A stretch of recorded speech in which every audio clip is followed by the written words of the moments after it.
ఊరేగింపులో పాల్గొని ఎంత ఎండగొట్టినప్పటికీ కూడా వాడవాడ తిరిగి బాగా ఓపికగా ఇక్కడ కూర్చుండి మీరు ఇంటున్నటువంటి ఈ పద్ధతికి కూడా విప్లవ అభినందనలు.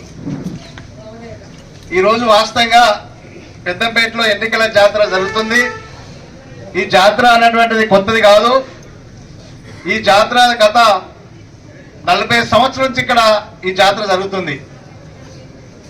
మొట్టమొదటిసారిగా మనం ఈ పెద్దంపేటలో 1988లో దయా వెంకటయ్యను మనం సర్పంచ్గా గెలుచుకున్నాం.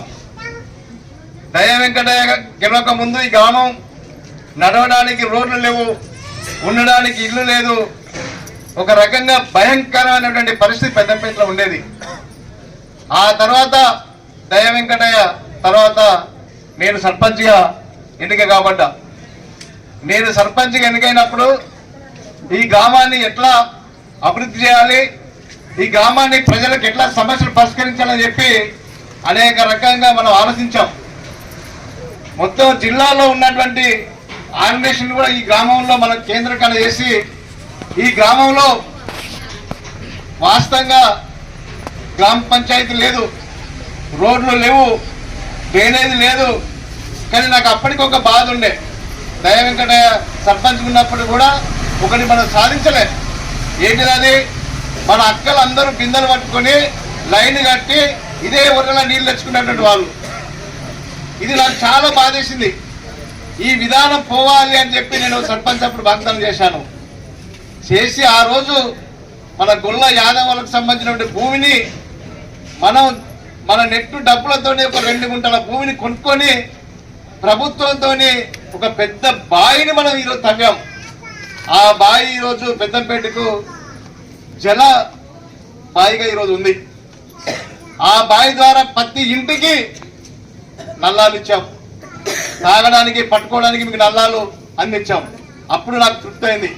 మళ్ళీ ఇంకొక విషయం నేను ఆలోచించాను, ఆ వాటర్ కూడా మనకు బాగలేదు, అన్న కూడా బూడిది వాటర్ కలుపుతుంది, ఏం చేయాలని చెప్పంటే మనం ఎన్టీపీసీ వాళ్ళతో మాట్లాడి ప్రభుత్వంతో మాట్లాడి ఒక మినరల్ ప్లాంట్ మనం ఏర్పాటు చేసుకున్నాం. మరి మినరల్ ప్లాంట్ దగ్గరికి మన అక్కలందరూ పోయి తెచ్చుకుంటే మళ్ళీ ఒర్రే పోయి తెచ్చుకున్నట్టు అయితేని చెప్పి ఒక ట్రాలీ పెట్టి ఒక 2 మనుషులను పెట్టి మీ దగ్గరికే మేము క్యాన్లు పంపించాం.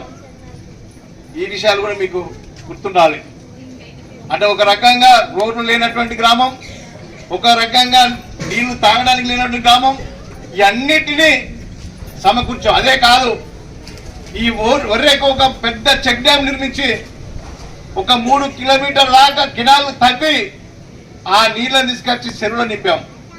దానికి ఈరోజు దాదాపు 100 ఎకరాల భూమి ఈరోజు వ్యవసాయం చేసుకుంటారు, 2 పంటలు విపరీతంగా పండిస్తారు. అది కూడా మన నాయకత్వం జరిగినటువంటి విషయాన్ని గుర్తుంచుకోవాలి. అదే కాదు, పెద్దంపేటలో ఈ పెద్దంపేటలో మొత్తం భూమి మొత్తం కురుస్గాం భూమి ఉంది. ఈ కురుస్గాం భూమి కూడా ఒక డబ్బులు కూడా దొరికాయి, ఒక పైసా కూడా మీకు రావు. ఇదంతా ప్రభుత్వ భూమి, ఇక్కడ బీపీఎల్ ప్లాంట్ పడుతుంది, మీ పని అయిపోయిందని చెప్పి చాలా మంది మాట్లాడారు. మాట్లాడితే కూడా వాళ్ళ మాటలను మమ్మ చేసి ఎకరాన 30-40 వేల రూపాయలను బీపీఎల్ దగ్గర బెదిరించి ప్రజలకు ఇప్పించాం. దాదాపు కొన్ని 100 ఎకరాలకు కొన్ని లక్షల రూపాయలు మేము ఇప్పించాం. రానటువంటి భూములకు కూడా ఇవన్నీ చేశాం. ఆ తర్వాత కమిటీ నరసన్న కూడా సర్పంచ్గా ఎన్నిక కాబట్టాడు. కాబట్టి నరసన్న నాయకత్వంలో కూడా పెద్దంపేటలో ప్రతి వాడకు ట్రైన్లు వేసాం.